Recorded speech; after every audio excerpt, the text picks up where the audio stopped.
primeiro eu diria que temos que parar de olhar para os assuntos de Estado como se fossem assuntos domésticos. O que é que quero dizer com isso? Que muitas das vezes nós fomos sendo incutidos a ideia de que Moçambique é espécie de uma casa. É por isso que quando se olha para o presidente da República tem que se dizer que é Papa Chapo. Quando se olha para a esposa tem que se dizer que é Mamagueta. Então, Moçambique é uma casa, os moçambicanos são filhos. E como filhos devem obedecer cegamente aos pais. Não devem confrontar, não devem criticar, não devem censurar. Afinal de contas, nós devemos lealidade ou obediência cega aos nossos pais. E essa lógica permite com que os governantes não atuem como devem atuar na qualidade de governantes, né? Eles deixam de atuar como devem atuar na qualidade de governantes por causa dessa mentalidade que está sendo incutida. Mas governação não é isso. Governação é uma arte enquanto que ciência. Como arte para governar precisa-se de criatividade. E como ciência já existem métodos, existem técnicas, existem caminhos criados pela ciência que orientam sobre como um Estado, um país deve ser gerido. Ou seja, não há nenhuma roda que precisa de ser inventada, a roda já está inventada. Simplesmente só se precisa de um bom condutor. Já tem as rodas, o carro e todo o sistema montado. Se o Manguém diz que governar é uma arte, e eu pergunto, como é que está o artista em Moçambique? O artista de Moçambique anda devagando. Primeiro, não se percebe a visão que ele tem para com o Estado moçambicano. Não se percebe as políticas que ele está a querer introduzir. Do ponto de vista de comunicação, está péssimo, porque uma das coisas que é necessário que o artista faça é que primeiro defina a sua visão e faça com que as pessoas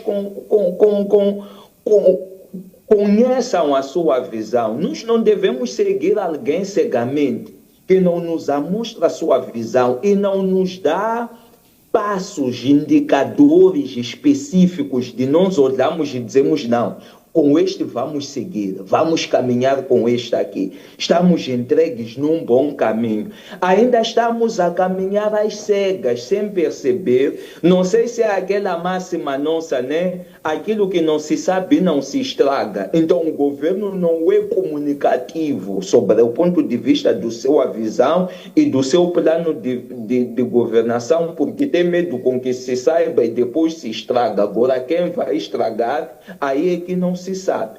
Mas além dessa questão é muito importante explorarmos de forma racional as nossas potencialidades.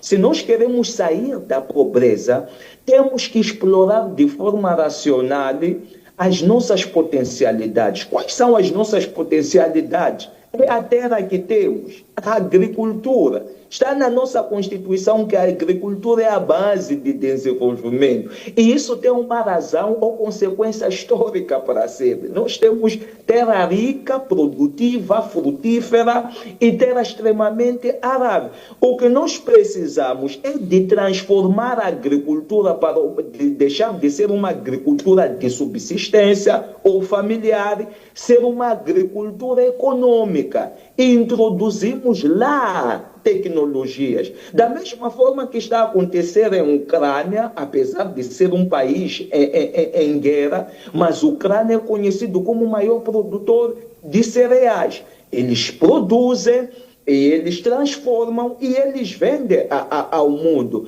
Mas por quê? Porque eles orientaram a sua agricultura para uma lógica econômica.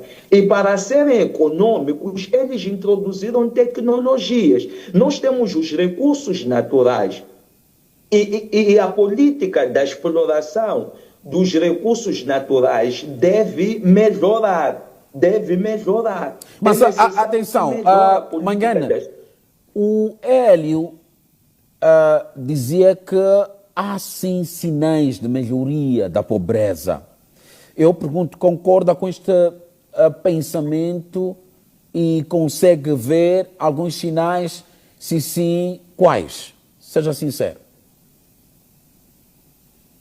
Bom, sinais de melhorias de pobreza, como é que nós medimos os sinais de melhoria da pobreza? Vamos analisar primeiro para a questão do rendimento, né?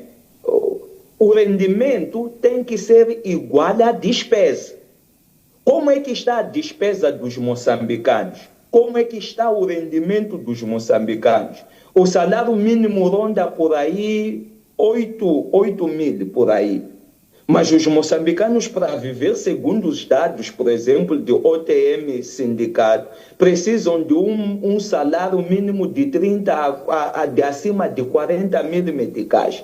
Então não podemos dizer que estamos bem, sendo que o rendimento não é igual à cesta básica, não satisfaz a cesta base, não satisfaz as necessidades dos moçambicanos. Tirando essa questão, vamos olhar para o próprio custo de vida. O nosso custo de vida é extremamente caro. Vamos olhar para a própria taxa do IVA. Somos os únicos na região que aplicamos uma taxa de 16%, enquanto que a maioria aplicam 14%. Outros, ao nível de África, até estão abaixo disso. Está a concordar ou está a discordar com o Hélio? Está a concordar ou está a discordar com o Hélio? Estou a discordar com ele, porque os indicadores não. O outro problema é um problema conceptual. Por que eu digo que é um problema conceptual? O que o Hélio está a discutir é o crescimento. Mas o mundo parou de discutir sobre o crescimento no século XVIII. No século XVIII, o discurso sobre o crescimento esgotou e introduziu-se o discurso sobre o desenvolvimento. Por causa da descoberta dos recursos, crescimento é uma coisa, desenvolvimento é outra coisa. Agora, no século XXI, está a se discutir desenvolvimento sustentável. Quer dizer, nós estamos a buscar hoje discutir crescimento em pleno século XXI, enquanto o mundo está a discutir desenvolvimento sustentável. Quererem nos enganar, nos atrapalhar, que não estamos bem, porque tínhamos 1.000 estudantes, agora temos 2.000, temos 5.000 estudantes. Mas isso é crescimento, não é desenvolvimento. E nós já não estamos nessa era de discurso. Esse discurso terminou no século XVIII.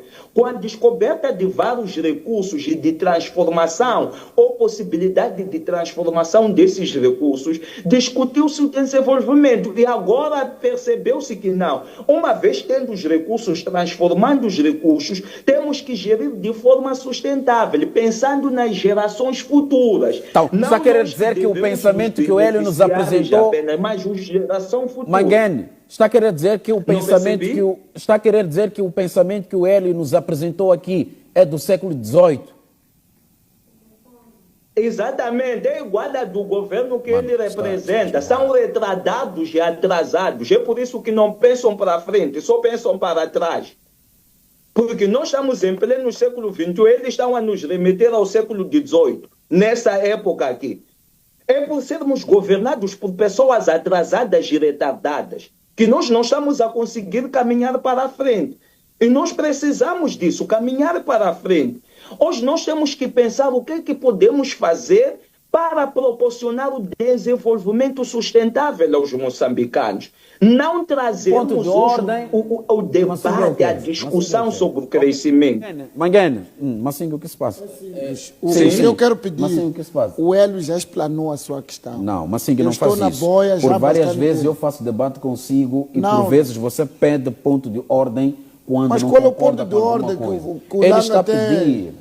O que ele pensa é com ele. Não podemos ser assim, não. O Hélio não pode distorcer a verdade em nome do tempo que ele tem. Está bem, e pelo fato dele estar a distorcer a verdade, não vamos